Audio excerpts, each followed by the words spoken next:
Грабили. Представляешь? Шубаларына дейін алып кеткен.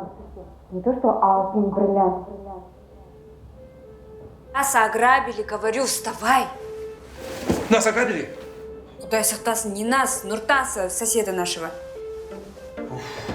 Так, значит, біздің де үйге келу мүмкін. Бізге срочно охрана, сигнализация бәрі керек. Ну какая охрана? Ну дай мне проснуться, пожалуйста. Пусик, пока проснешься, подумаешь, я лучше сама.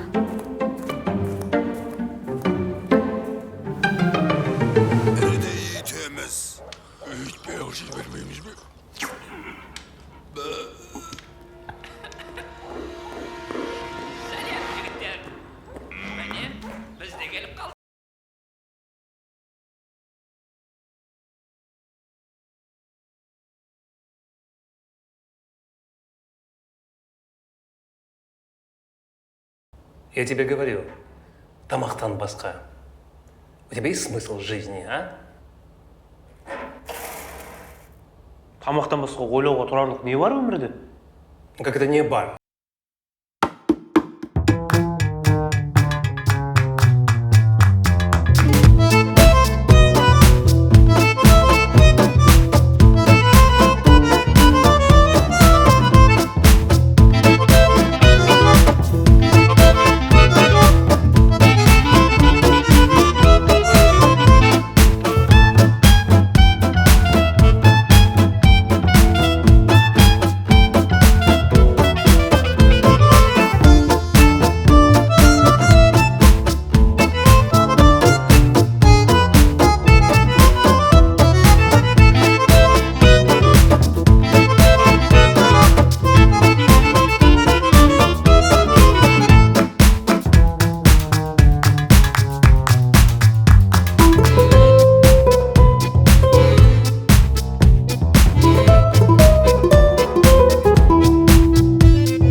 и смыл бы нахрен в унитаз. Ал мынау арнайы лампочка. Внимательно қараңыздар. Енді қараңыздар.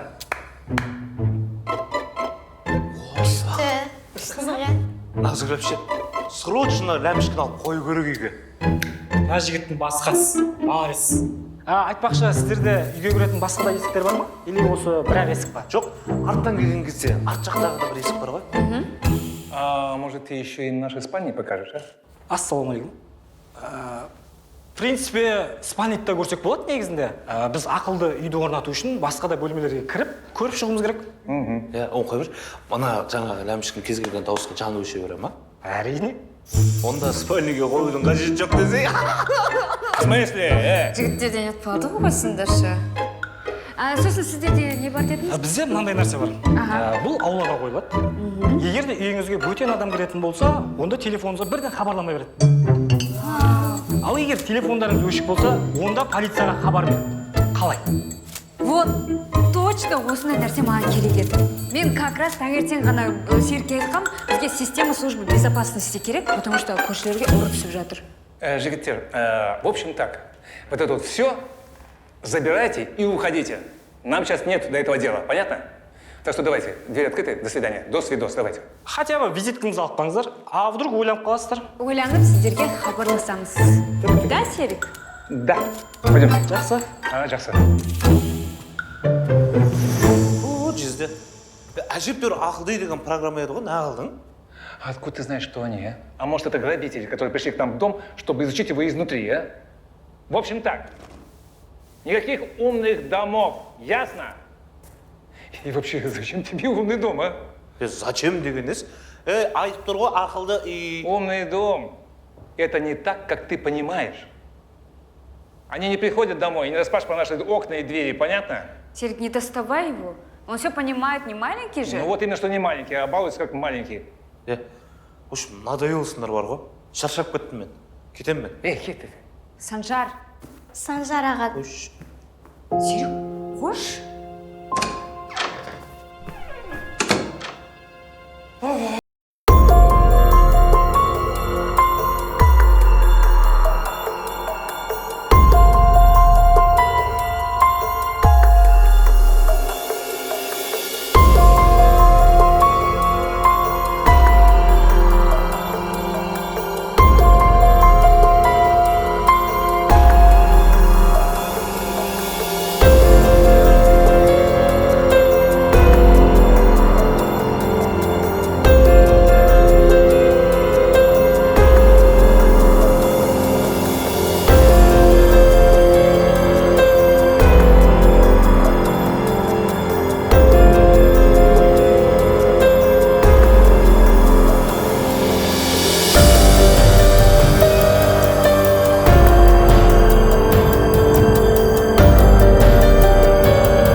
Кто вы такие? Сядь, я говорю! Что вам нужно? Скажите, пожалуйста. Садимся! Куда? Куда? Куда садиться? Сядь туда, говорю!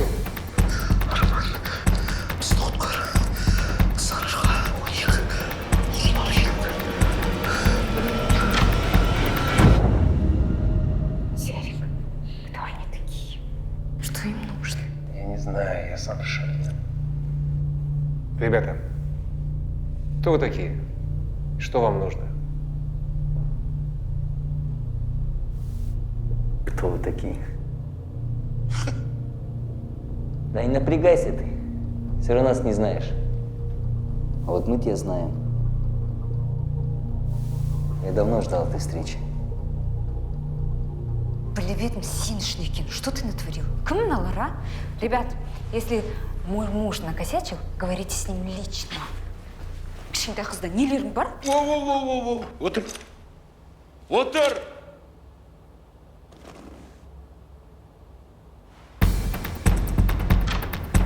Санжар, олай ойламасай.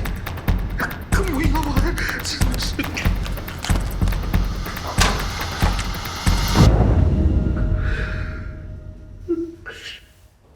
Сендер қорықпаңдар.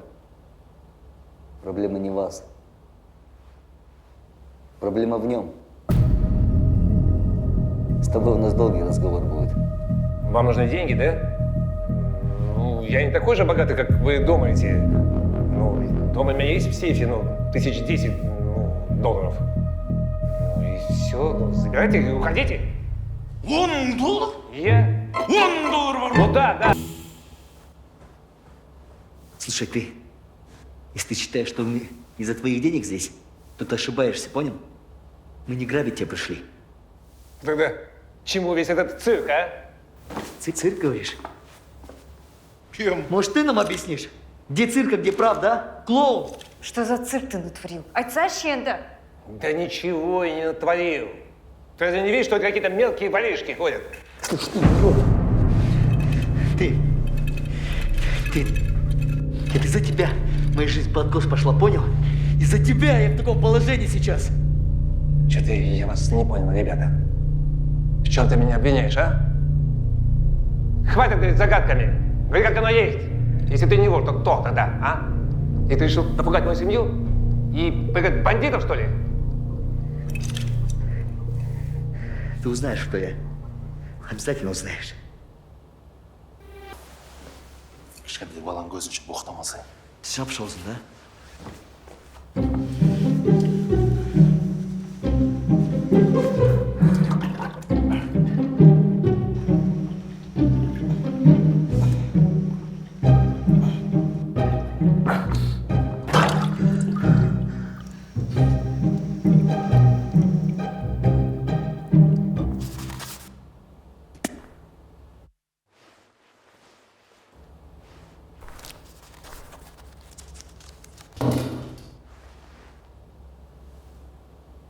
Это что за звук? Это ты, Жом? Не. Дома точно никого нет? Нет. Точно? Точно. Собери телефоны. Телефон? Давай быстрее. Телефон. Чиз. На. Сен телефоның бар ма? Жоқ. Телефон. Столдың үстіне.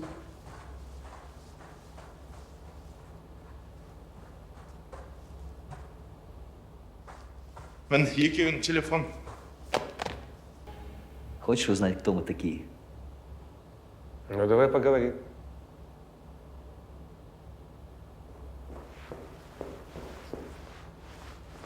Қозыбай!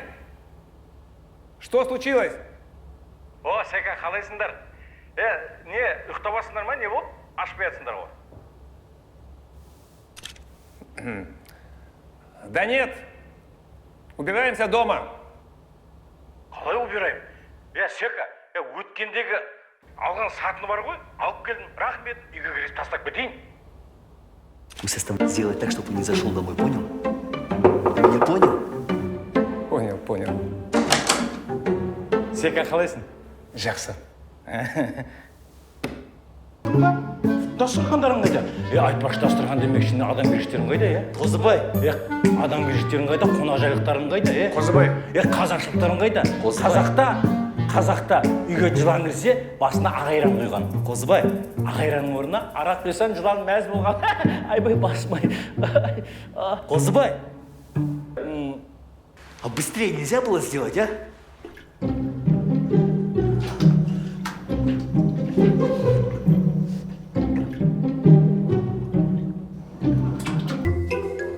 Не ғой? Мен үйге бара берейінші, әйелім ұрсады. Сек айтшы, мен әйелімнен өзі өте қатал ғой, ә? Поздно, батя. Қалай поздно? Солай поздно. Бағана кет дегенде кетпедің ғой. Енді отыр. Айбай, мен сендердің бар екендерін білген жоқпын ғой. Онда вообще кірмейтін мен бар ғой. Шын айтам, кірмейтін ем. Мен арақ ішуге енді арақты ішпеймін енді. Оны итке де берсең ішпейді ғой. Не ғой, мен кете берейінші, ішкім кетті.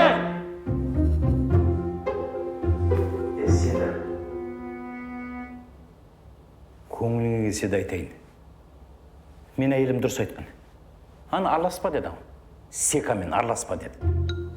Ей, міне, сен біреудің ала жібін аттағасын. Ала ерге жүр дейсің ма, мас киіп ал? Сен үшін косяк қырып кетті. Сен ғана емес, біз де косяктамыз. Можно вопрос? В чем обвиняете моего мужа? Объясните, пожалуйста, ради чего все это? Вы реально хотите услышать? Конечно, хотим. Тогда пусть ваш муж сперва скажет или вспомнит, кого он предал в этой жизни. Вспоминай! Я?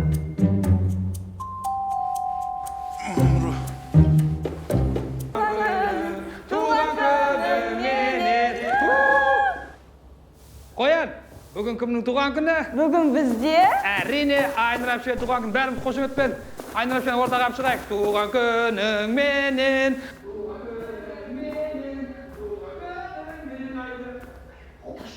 походу біз басқа үйге кіріп кеттік. Я. Өтеген деген кісінің үйі бұл емес пе не? Үш үйден кейінгі қара воротта. Біз онда кете берейік, қоян кеттік жүр. Тоқта. Ассалаумағалейкум. Қол. Сендер де адасып кеттіңдер ма? Жоқ. Біз наоборот дәл таптық. Аха. Қай агентстводансыңдар? Сендер күләш апатты ұйымдастырып орталығын емессіңдер ма? Сразу видно, да, қарсы? Дешевый башки. Какой нахрен агентство? Отыр! Бұл походу олар емес. Отыр! Шық.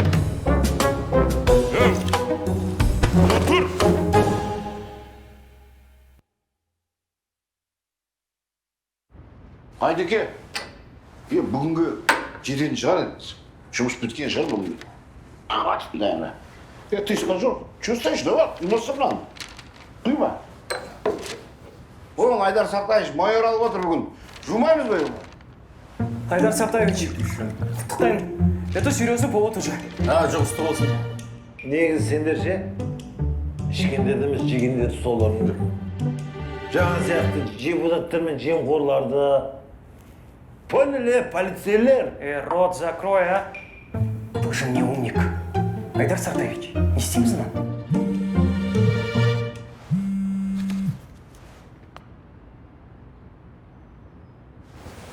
Алло, Айдар Сартаевич тыңдап тұр. Айдеке, салам.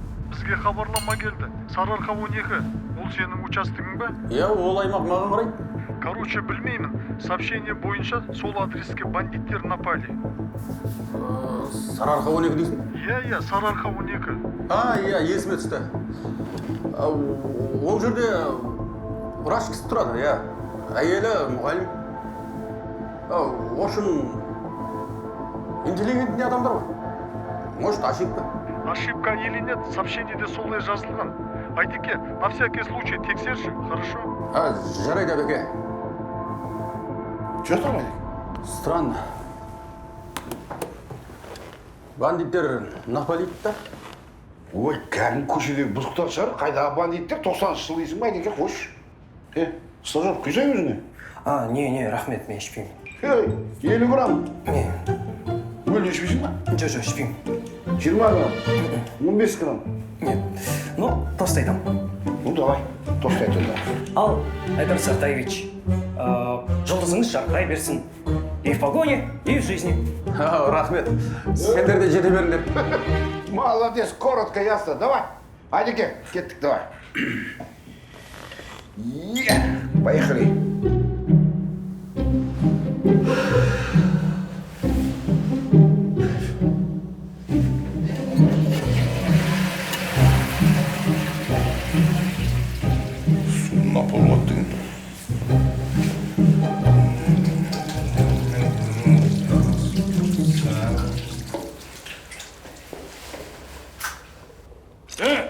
Стоять!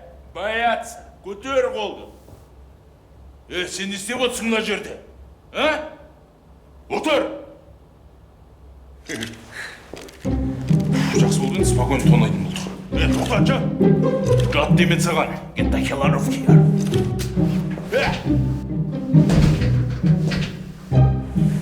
Сынқам.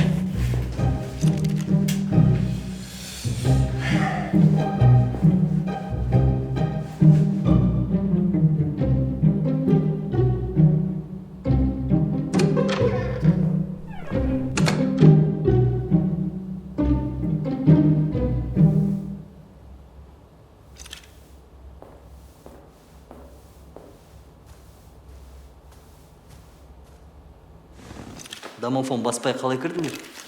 Шатасып кіріп кеттік. Қалай шатасың? Енді бізге айтты ғой, үлкен үй, қара дарбаза деді. Есік ашық тұр екен, соны прям кіріп кеттік. Есік ашық? Қозы, есікті неге жаппағансың?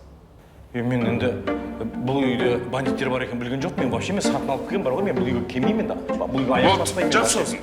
Мен келмеймін. Араласпаймын да бұл үйге вообще. Жап аузыңды. Жаптық аузы. Жаптық. Рот закрой свой. Закрыла рот. Вообще рот не буду открывать. Жаптым мен аузым. Вообще аузым жауп. Мен Заткнись! С облегчением, кстати. Сен не істеп отырсың? Сообщение жазып жатырмын, пробка деміз деп. Қандай сообщение қуасың ба? Пробка деміз. Әкел, қандай пробка? Мура, брат, әңгіме бар, жүрші. Ты что, гонишь, что ли? Ты же только сходил. Басқа әңгіме. Не, серьезно, жүрші. Дернитесь, завалю нахрен всех, понятно? Понятно? Да. келмеймін да бұл үйге. Вообще келмеймін мен бұл үйге. Келмеймін да, сатысын да бермеймін. Капец неудобно дышать в этой маске. Че там? Брат, біз не істеп жатырмыз? Уже кеш болды ғой. Бізге кету керек, бар нәрсені алайық та кетейік. Қазір біреу көрсе бізде косяк болады, білесің ба, біреу келсе. Жома, родной, все нормально будет. Асықпаш, пожалуйста. Кетеміз обязательно. Только не сейчас, хорошо? Пожалуйста. Только ты лучше пойди ворота закрой, пожалуйста. Хорошо? Брат, точно ұсталмаймыз ғой, Мен бала шағам бар ғой. Жома, кому ты пить? У тебя никого нету. Болашақта болады ғой, бала шаға бәрі. Қойш, пожалуйста. Сенші маған? Кайфанешь, брат. Планым бар да мен. Хорошо?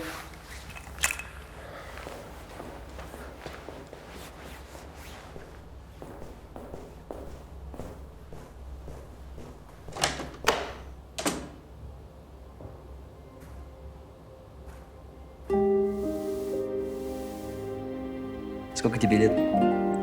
Ей сегодня исполнилось 10. А я у тебя спрашиваю, что ли? 10 лет. День рождения. Рахмет. Ты не обижайся, что мы тебе испортили день рождения, хорошо?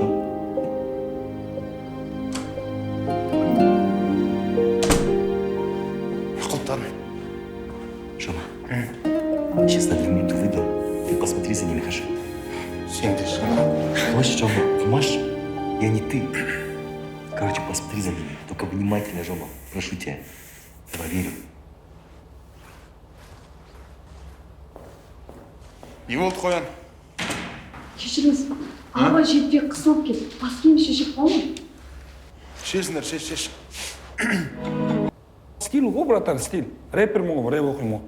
Рэпер? Рэп. Анау маңдай? Сен көзің түпсіз терен тұңғиықтан жаралған, сонда жатыр мен де жүрген орындалмас. Болды, қойшы. Қайда кіріп, қуасыңдар ма? Жоқ, ол шынымен де күшті оқиды. Оқып көрсінші. Күшті оқи ма? Жарайды, оқы. Тек сахнада оқитын мен аға. Басты ауыртпай оқыш. Жарайды, нағыз талантқа кез келген жер сахна ғой.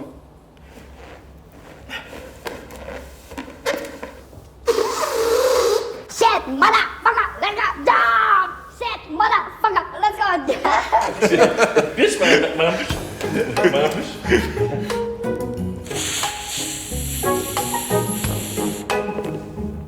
Алқаш, қашан арақ қоясың? Сұмырай, қашан ақша кересің? Алғаш! Қашан қадірлейді? Болды, қойшы, әкесі болды, амыз.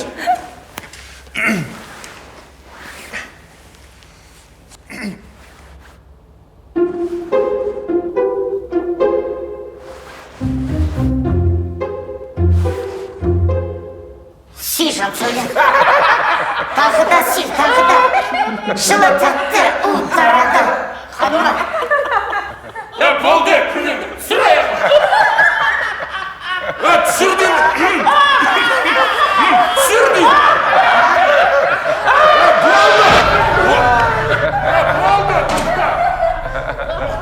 Браво, заткнулись все! Вы что нахрен здесь устроили? Жо! Я ж тебе доверился, ё-моё, а? Вам что здесь за шутки, что ли, а? Вы что все охренели? Что происходит? Нет. Это что вы здесь устроили, а? Цирк какой-то! Что тебе надо от нас? Или конкретно от меня?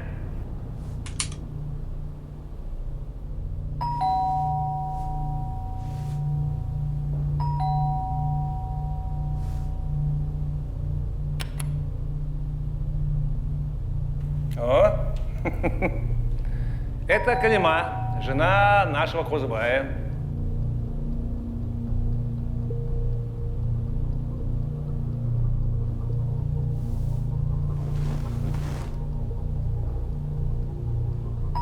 Ее еще не хватало теперь. Поговори теперь. Сделай так, чтобы она не зашла. Придумай что-нибудь. Хорошо. Калима, здравствуй. Сәке, сәлем. Сәке, үйіңде Қозыбай бар ма? Нет у нас его. Я сегодня вообще его не видел. Көршілердің бәріне кіріп шықтым. Жоқ, ешкімде. Бүгін кешкісін ана сені сатыңды апарып берем деп жүрген ол аңқаш. Сәке, аш есікті. Әлде мен сатыны көрмей тұр деп ойлап тұрсың ба? А? Аш есікті. Әйтпесе полиция шақырам. Какая нахрен полиция еще, а? Жоба, қарамайсың ба, ё-мо? Не ғой? Кіргізбей ақ қойшы, пожалуйста. Өзіміз тыныш отыра берейікші. Сәке, ұйықтап қалдың ба не? Аш есікті. Но я думаю, было бы логичнее, если бы мы ее не запустили бы. Да, Козыбай? Дұрыс. Кіргізбейміз. Міне телефон көрдің ғой, міне қара. Міне. 1, 0, 2, көрдің ба? Міне, көріп тұрсың ғой, міне. Қазір мынаған бассам білесің ғой не болады, иә? Мына районда басыма көтерем қазір мен есікті ашпасаң. Сәке, тез аш деді саған, есікті тез аш, міне. Ты что, свою жену боишься, что ли? Брат, үйленгесің ба? Жоқ. Үйленбен. Ну давай, решай. Запускаем или не запускаем? Сейчас она весь район на уши поднимет. Сәке. Калима, заходи. Ой, қалайсың, Сәке? Калима, я хотел бы с тобой поговорить. Жас көңілінде жайнаған масатыдай жүрсің. Қайда жүрді сен? Мұнда жүр екенсің осы, ә? Тойлаған айдың шалқары көрсің. Моя картина! Калима, успокойся! Нет, я сейчас успокойся. Жерге, сен қайда жүрді сен? Осында екенсің ба? Қаяқта жүрсің сен? Сен қаяқта жүрсің? Мен бүкіл магазинге қарып біттім ғой сен. Калима, не делай так, Калима! Это мой дом! Калима, все, успокойся! Сен мені бүкіл магазинге қарыз қыла. Сен сделай что-нибудь! Дай моя жүз ойсың маған қайын сұра десе. Жылы кезі айы кешті тынсын. Тоқта, әйтпесе адам. Калима, Козыбай не виноват. Он такой же заложник, как и мы все. Котик, сен мені ойыншық пистолетімен қорқып тұрсың ба? А что? Есть сомнения, может, проверим, ойыншық па или нет, а? Бандит болсындар, мені әйелім успокоить етпендеш маған. Жап шалзын! Что-то тяжко набегалась, а? Все, успокоилась? Теперь сядь! Всем сесть!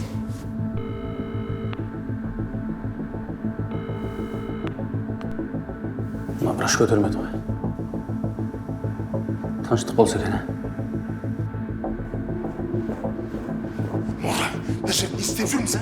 Ақша керек болса $10,000 алып кету керек еді. Жама, успокойся, пожалуйста, сабыр сақташы. У меня самого все не по плану пошло. Все. Что дальше? Что предлагаешь? Дай подумать.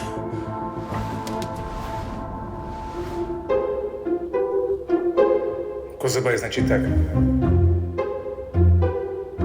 Я сейчас отвлеку этого, схвачу за ноги и повалю на пол. А ты нападай на того, который справа. Я трус минат кестен қашам сен терезге қарап жүгір.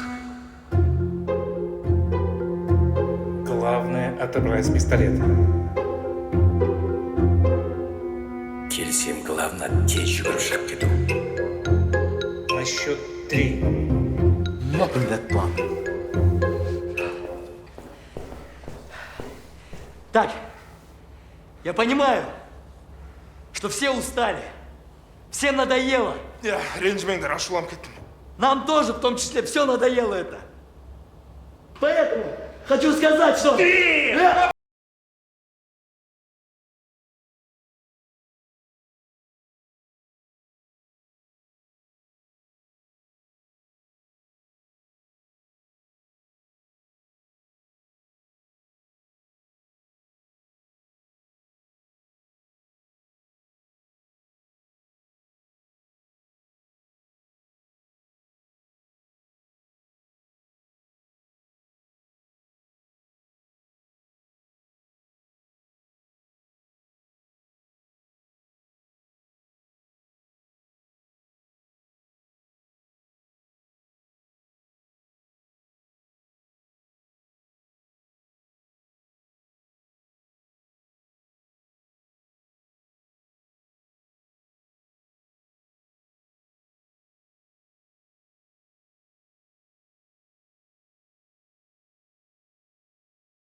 Майорға дейін жете беріңіздер.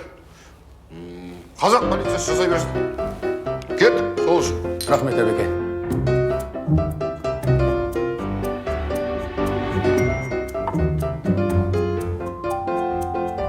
Жаңа жерде сенем. Ертең подписчиктеріме не айтамын? Қалай шығамын? Қойшы.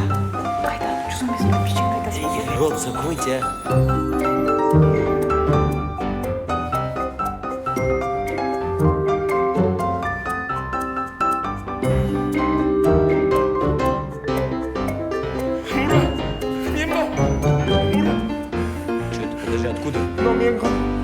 Анау жаңа басын қазанмен ұрдым. Сен де мен ұрдың ғой, қазан ба? Рот закрой, я. Мура, көзім бұлдырап бара жатыр. Подожди. Жат, успокойся. Талмайся. Бір нәрселер ұшып жүр, Мура. Подожди, успокойся. Өлмейсің, ё-моё. Помоги ему. С чего это? С того, что ты врач. Я не хочу, чтобы кто-то умирал. планету. Платочек, подожди, успокойся. Да помоги же. Слушай, ты же врач. Помоги ему, пожалуйста. А с чего я должен ему помогать? Не беси меня. Если еще выстрелил в потолок, прям тебе в бошку, понял?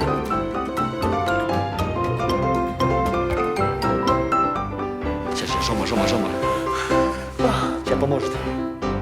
Скажи. Маша, пожалуйста. Но чтобы понять, в чем дело, нужно снять маску. Брат, шешпесін, брат. Өлсем де, басыммен тұрып көріспей достойно өліп кетейін, брат. Шешпесін. Слушай, нахрена снимать маску, а? Ну, так кровь у него идет с головы, а не из задницы.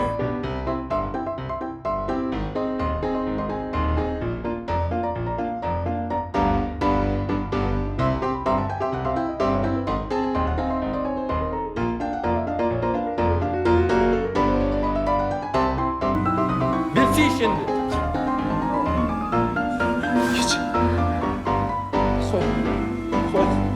Кешір мені. Мен саған үйленіп бақытты қылып кетемін деп ойлап едім. Ерте өлейін деп жатырмын. Өлмейсің. Саған сөйлеп жатқан жоқ. Қоян. Че, реально зовут Қоян? Басқа таппай қалған ба? Короче, давай снимай ему маску. Бред несет уже. Давай, бери руки. Давай, Жом, поможем. Опа. Сели.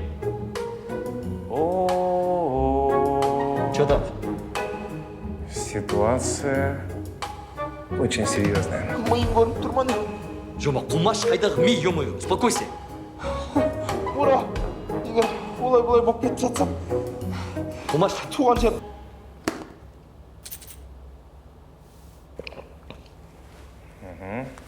Отлично. Что это?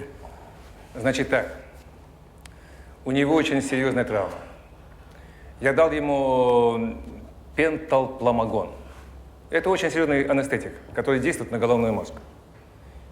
И если ты мне не скажешь, зачем мы пришли, то твой друг через 5 минут отправится к праотцам.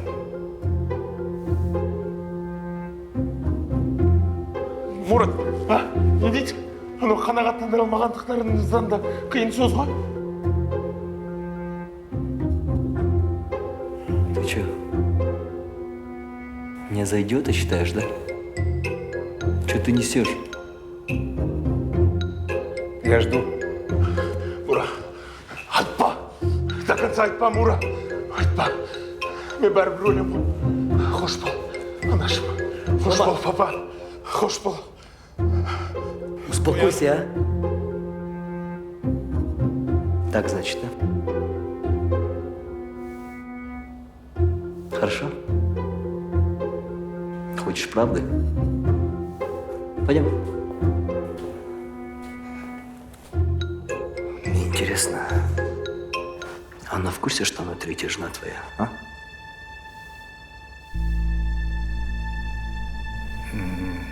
Что? Я понял. Да? Все хорошо. Я дал тебе витамины. У тебя ничего серьезного нет.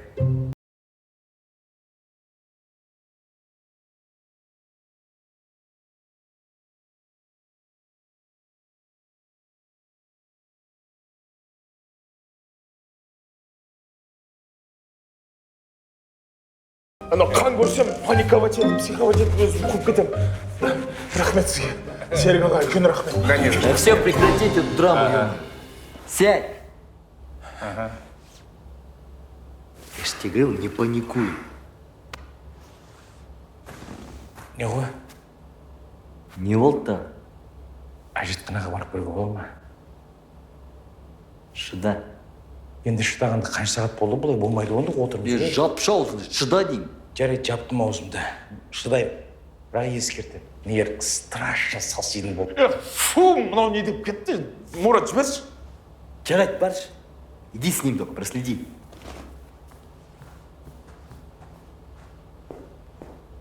Өмір, жазбай.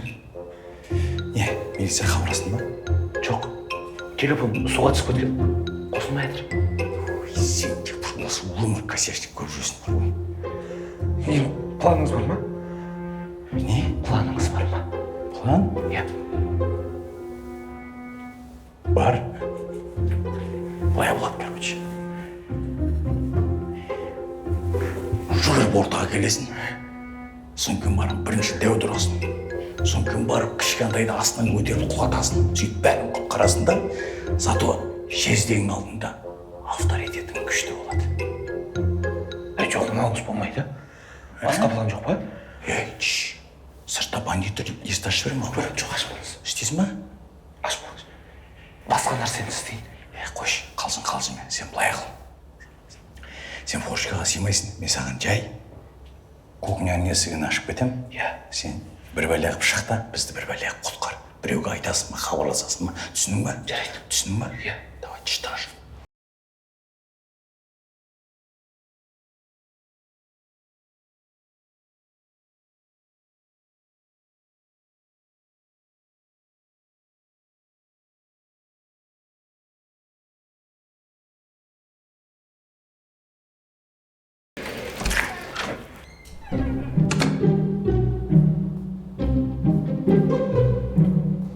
Қайда бара жатсыз?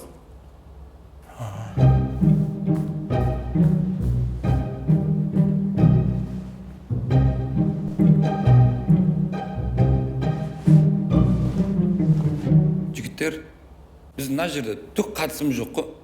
Кете берейікші, заказыма барам да, қайтып келіп отырам осы жерде. Я студенттеріміз ғой, ақша табу керек.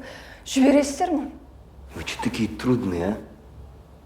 Я же уже сказал, что никто никуда не пойдет. Жібересіз, братан. И сен тупойсың ба, сандыраусың ба, а? Жұмыстан шығар жібереді ғой. Сандыраусың ба, деймін? Мура, хватит. Нет, раз ты никого не выпускаешь здесь, зачем ты всех нас держишь? Чего ты хочешь? Не тяни, говори уже. Чего ты добиваешься? Я добиваешься. О боже, да кто еще там? Тихо! Саламатсыз ба? Мне сіздің заказыңыз. Мы не заказывали торт. Возьми. Это торт для Иши. Не понял. Ты тупой, да? У нее сегодня день рождения, если что. Отец куда, блин. Хоть раз подумал бы о ней.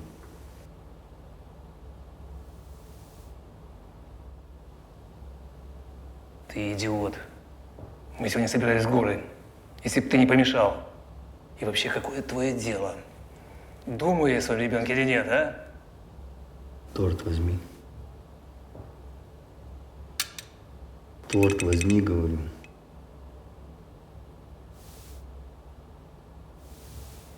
Ас болсын. Рахмет.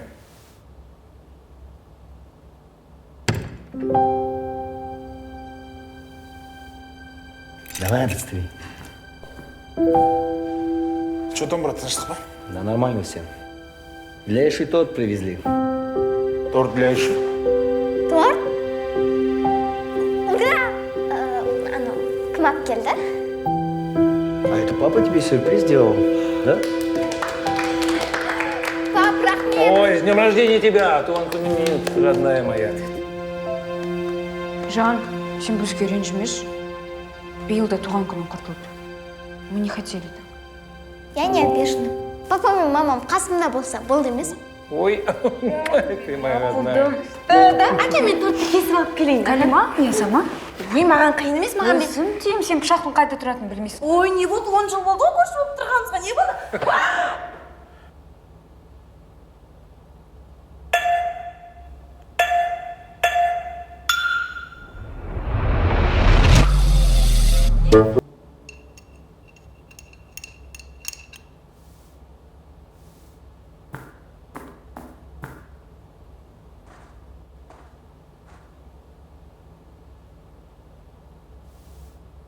Не болды соншама, мен әдейі істеген жоқпын ғой, құлап қалдым.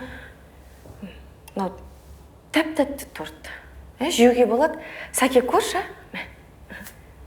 Наска. Аққозы ба жейді. Давай, Қозыбай.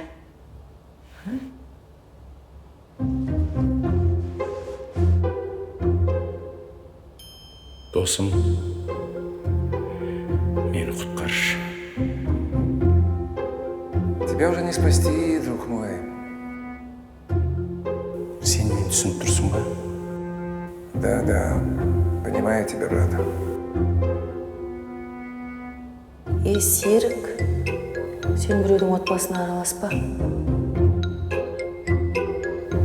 Нең бар араласып? Кәне, Қозыбай, давай, аузыңды аша ғой. Кәне. Так, короче.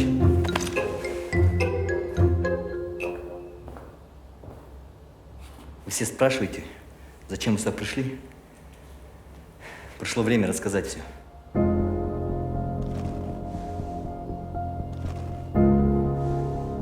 Я рос без отца. Моя мама работала на 2 работах, чтобы прокормить меня. Полы мыла. Зимой подрабатывала на базарах. И все ради меня. Чтобы я ни в чем не нуждался. У нас не было даже своего дома. Мы скитались по квартирам. День там, день тут. Она пыталась как могла. Скрывала свою боль и усталость. Лишь бы я ни в чем не нуждался.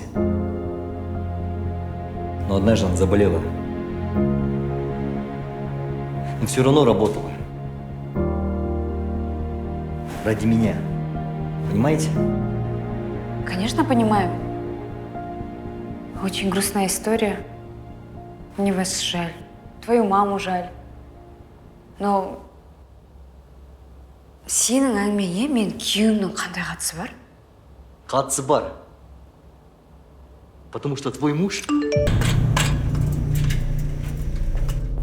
Это что за фигня, а? Какого хрена тебе Айдар Участковый пишет? Кто это? Кто пишет? Айдар Участковый. Он что, тебе родственник, что ли? Он просто... Нет, не родственник. Он хороший друг семьи. Просто кезінде он қызы қатты ауырған кезде Серік өмірден қалған. С тех пор и постоянно... мынаның перевод. Қайсың айтыңдар, а? Қайсың терпей аласың? Сен ба? Или сен ба? Или сен ба? Мына үшеуінің перевод. Или сен айттың? Больной, что ли, успокойся. Енді біреу айтты ғой, мен қайдан біліп тұрып жазып тұр ғой. Мура, мен осы жаққа келетін кезде сезіп едім, осы полицейскийлер бізді ұстап, түрмеге апарып қамайтын. Білесің ғой, мен полицейскийден ұрғадым, Мура. Ема, қайдан біліп қойды бұл Енді сол участковый келмей тұрып, айтшы мына Серікке не үшін келгендеріңді? Сен жағаласпаша. Өзіміз миымыз ашып участковыйдан қорқып тұрғанда сен келіп жағаласпай. Орныңа отыршы, ема-ай. Так. Сен не маған әкірең етесің, а?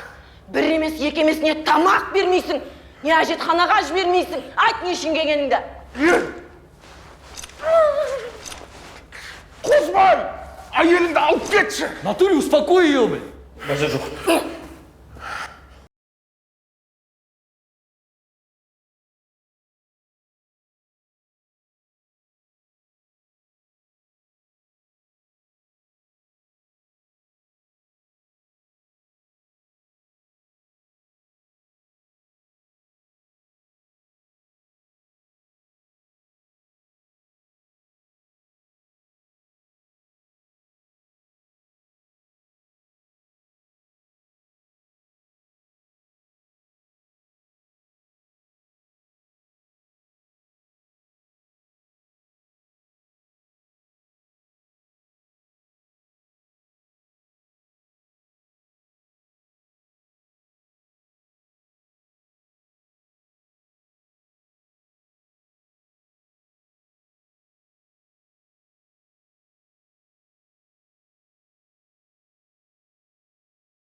Эй, что там?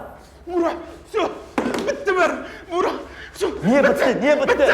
Бітті бәрі, бітті. Успокойся. Айттым ғой, соған бұл жерге келмеуіміз керек еді. Или бағана ақшаны алып кетіп қалуымыз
Слушай,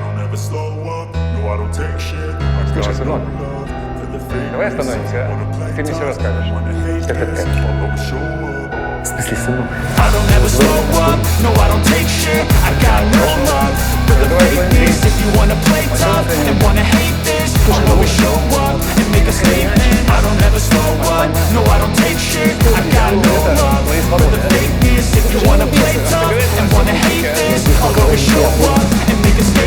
Everything I do so instinctive and so passionate. Every word I move so descriptive like an adjective. I got a vendetta against people who patent it. Being negative when you should be getting after it.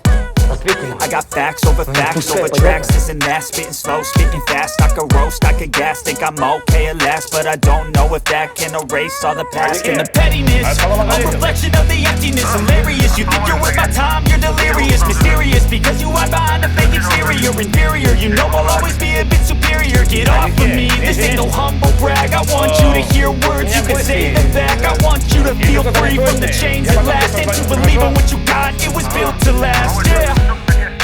Now that I've been through hell, I never got anyone's help. I had to do it all myself. I don't ever slow up, no I don't take shit. I got no love for the fakeness. If you wanna play tough and wanna hate this, I'll always show up and make a statement. I don't ever slow up, no I don't take shit. I got no love for the fakeness. If you wanna play tough and wanna hate this, I'll always show up and make a statement. Running from the consequence of being incompetent. Mental health is confidence, dreams and some modestness. I'm not here to save the day, that's for you to take away. I could play a million mind games, but instead of say something not illogical, something that is topical. Rub it on and watch it go. Make yourself unstoppable. Dreams are irresponsible, but they're always possible. If you just believe, you could be so remarkable. Thoughts in my head, a collage and they spread. I'll be great one day, going off of my meds. No, I'm not giving up, no, I'm not giving in. I will make it to the top, taking off in the wind. I gotta make it. I'm saving every day to taste it. I'm patient, but my mind, it can hardly take it. I'm chasing a dream that I had for several ages of vacant. Want a kingdom for the taking. Now that I've been through hell, I never got anyone's help. I had to do it all myself. I don't ever slow up, no I don't take shit. I got no love for the fakeness. If you wanna play tough and wanna hate this, I'll always show up and make a statement. I don't ever slow up, no I don't take shit. I got no love for the fakeness. If you wanna play tough and wanna hate this, I'll always show up and make a statement. Айтпа бермеңіз мазаласам. Просто сообщение келді маған. А вот я думаю, кто-то по-шитски, видимо, послал, потому что я ничего вообще совершенно не писал. Да, и сегодня, кстати, праздник. День рождения моей дочери. Да? Да. И вот я собрал всех гостей, аниматоров. Тамаша. Бүгін Айша екеуміздің мерекеміз. Мен майор алдым. Құттықтаймын, Әлеке, құттықтаймын. Как-нибудь нужно будет отметить. Рахмет, Сәке. Сәке. Саламатсыз ба, жеңше? Сәлем, құтты болсын. Сіздер Айшаның туған күнін тауда тойлайтын едіңіздер. А это мы для разнообразия, решили собрать дорогих гостей дома. Мұнда қарыз адамдар да бар екен. Сен? Мен? Басыңа не болды? Ұрып алдым. Түрің ұнамайды. Түрім? Түрімде не бар? Бір нәрсе бар ма? Ештеңе болмаған соң ұнамайды. Анау аюға қарасаңшы, түрімші емес қой. При чем тут я? Мен красавчикпын. Мен де красавчик. Кім айтты саған? Әжем. Әжең зрениесі нашар онда. Не істеп жүрсіз сіз? Аняға мұняға бір жүріп. Или отырыңыз шайға, или кетіңізші. Кешіресіздер. Бұл үйде ешқандай бандит жоқ екен. Мен кетейін. Сәке. Білесіз ғой, азынан кешкеден жұмыста жүрем. Шамал тынығып алайын, Иә.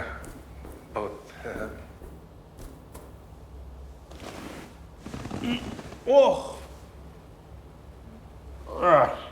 Оразбай. Барып келейін ба?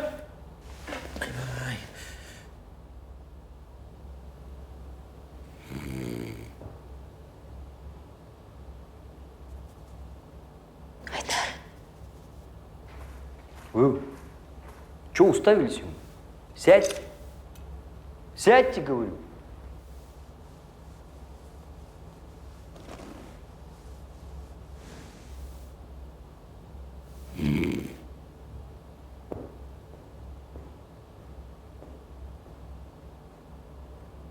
Мура.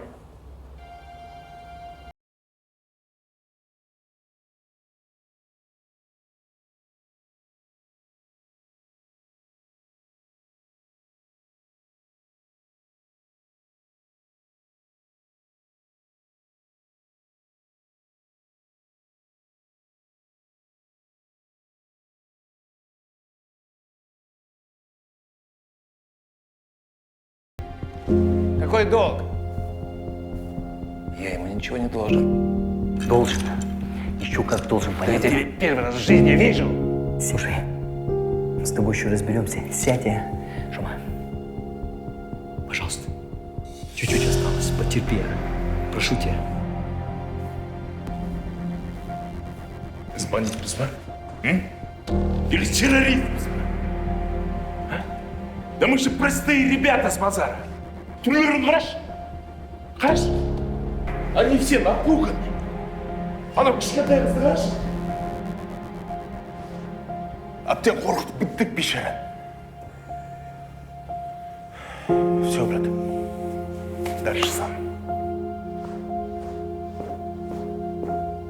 Стоять. Нет, Джома. Ты просто так не уйдешь. Вместе пришли сюда, вместе и уйдем, понятно? Ты что? Серьезно?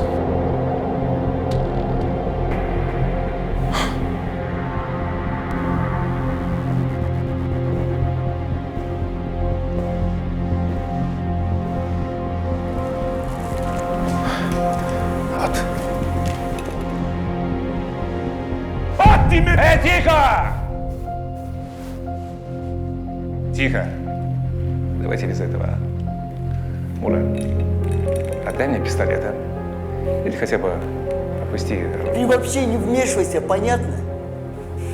Это все из-за тебя конкретно. Мура, ну, ты же не такой. Ты же не бандит. Одумайся, а? Да? Не такой? А какой я, по-твоему, да? Ты что же, знаешь меня, что ли, а? А может, тебя застрелить, а? В смысле? Тогда и в меня стреляй. Назгуль, отойди. Ешкімді атпайды! Қалима, сөзім! Мен ат!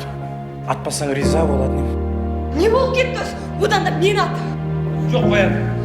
Одан да мен ат.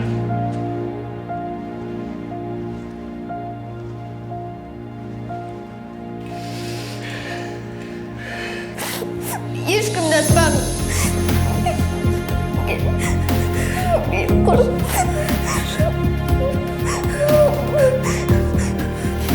Бұл жерде тұрған адамдардың бәрі қорқады.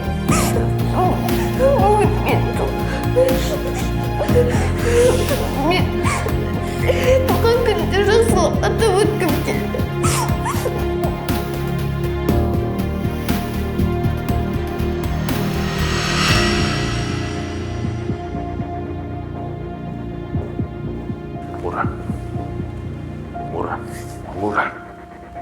Мура, давай соберись. Давай все забудем. Айтайық та кетейік. Біз ешқандай бандит емеспіз ғой. Да, все скажем. Давай соберись.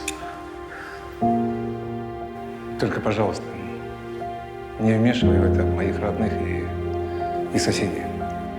Ну и, пожалуй, этих двоих тоже. Я, если честно, даже не знаю, кто вы такие. Отпусти их. И давай закончим это. Хорошо. Оставь только Серика и Жому. Остальные свободны. Свободно говорю, второго шанса не будет. Давайте, идите, давайте. Все будет хорошо, давайте. Ага. Давай, девушка, идите.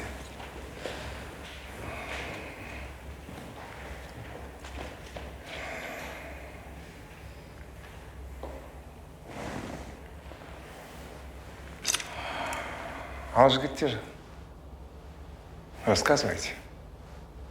Ура, айт. Ну? Мура, сосып кеттің ғой ма? Ладно, мен айта салам. Вы задолжали ему большую сумму денег. Мы это возьмем и все. Ну хорошо, должен так должен. Ну что ж вы не взяли те 10 тысяч, которые я вам предлагал? Жома, он мне не денег должен, понимаешь? Что тогда? Кешіріңдер жігіттер. Бірақ не үшін келгендеріңді Бейт, жарайды айтайын. Твою мать! Твою мать, а! Осылар аңдып тұрады ғой. Именно айтайын деп жатқан кезде звонок басады ғой. Точно. Мұрандай, мен тек қана кинода боламын десем, өмірде де болады екен ғой, Не болып кетті? Біз бұғы білеміз ба?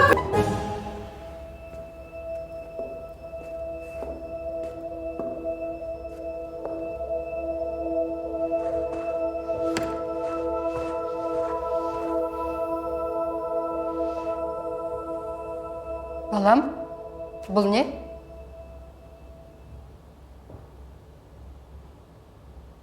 Сен де осында екенсің ғой.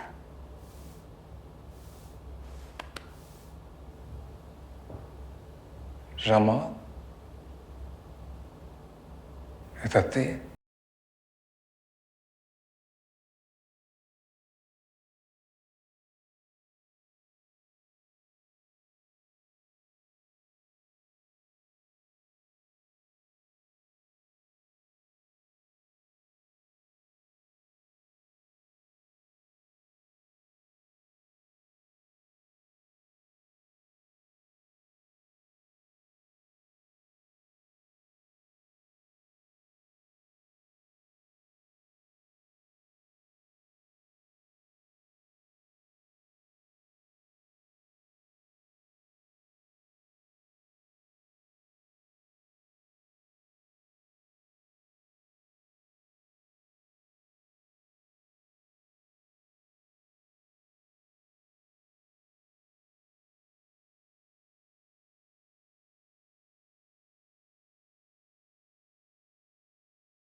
Бұл кісі бәрі үшін жауап беруге тиісті. Не үшін жауап беру керек ол? Түсіндіретін шығарсыңдар? Құдай, қалбен жүрмеші, Құдай. Серік. Кажется, я все понял.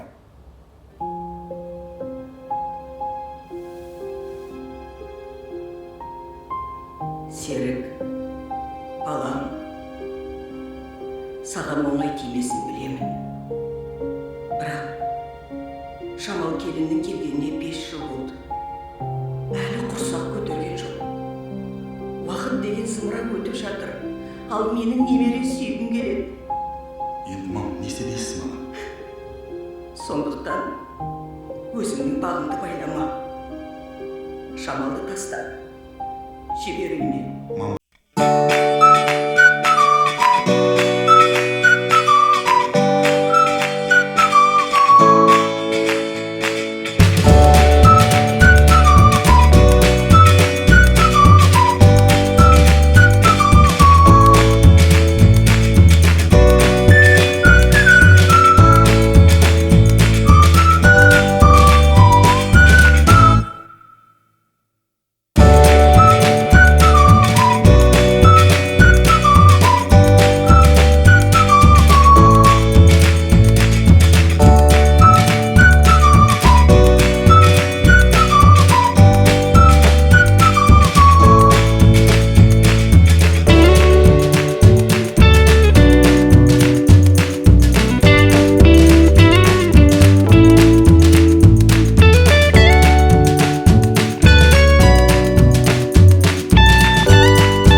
Серік кешір алсай, кешірші Мұратты, жарай ма?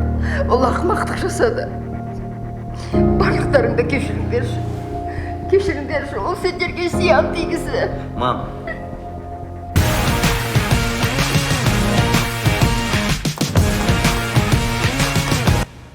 Помочь? Да. Как помочь? Мне ничего чужого не нужно. Просто...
Ко мне по-человечески. Я бы помог. Какой же ты глупый. Ну, извините. Весь в отца. Мам. Сонда бұл кісі менің ағам ба? Иә, қызым. Ол сенің ағаң.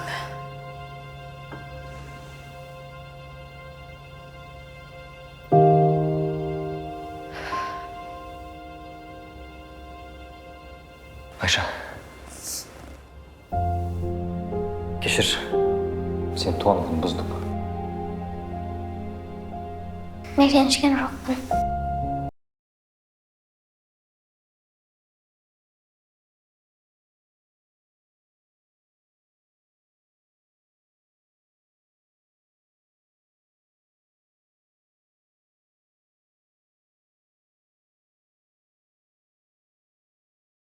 Так это же грабитель. А сен вообще өзің кімсің? Это братишка младший, моей жены, Санжар.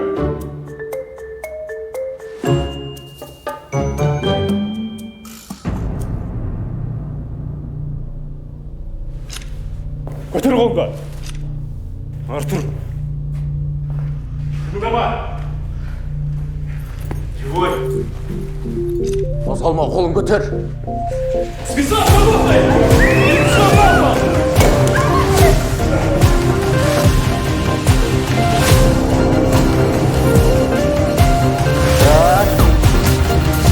Что здесь происходит? Меня Абики сюда прислала.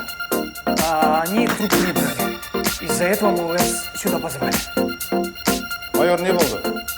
Көптен бері үйлерді тонап жүрген ұрылар осылар. Тұрғызын аны. Рукой за спину!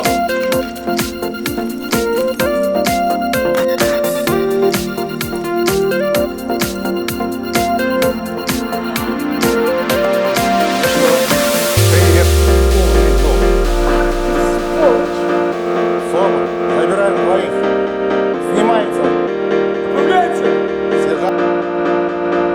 Қане? Не тұрсың? Айшаның туғанын ойламайсың?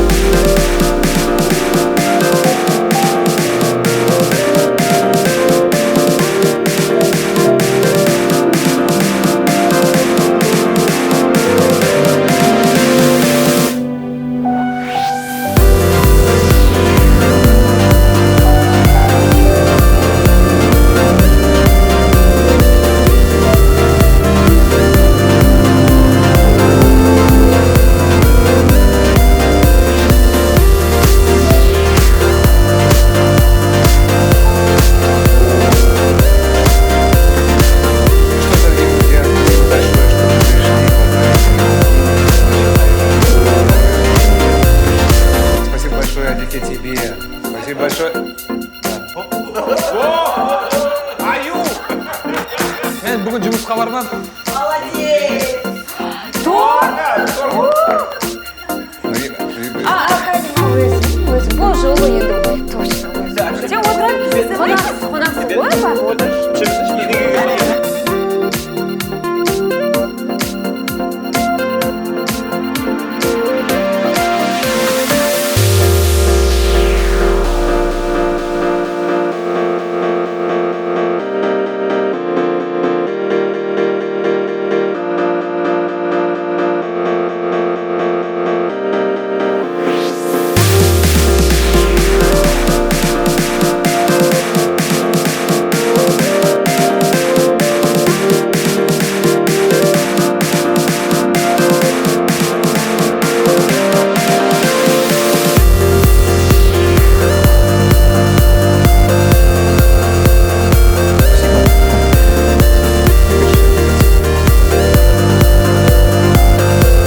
Общаться бересіз ба?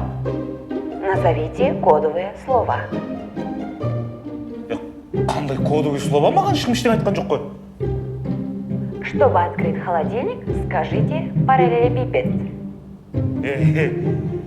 Эй! Докажите, что вы не робот. Мен робот емеспін, Санжармын. Кодовые слова Санжар. Верно. Бәсе?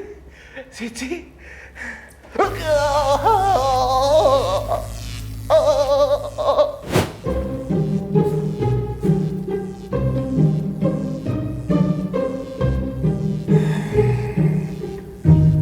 Ладно, ас болсын.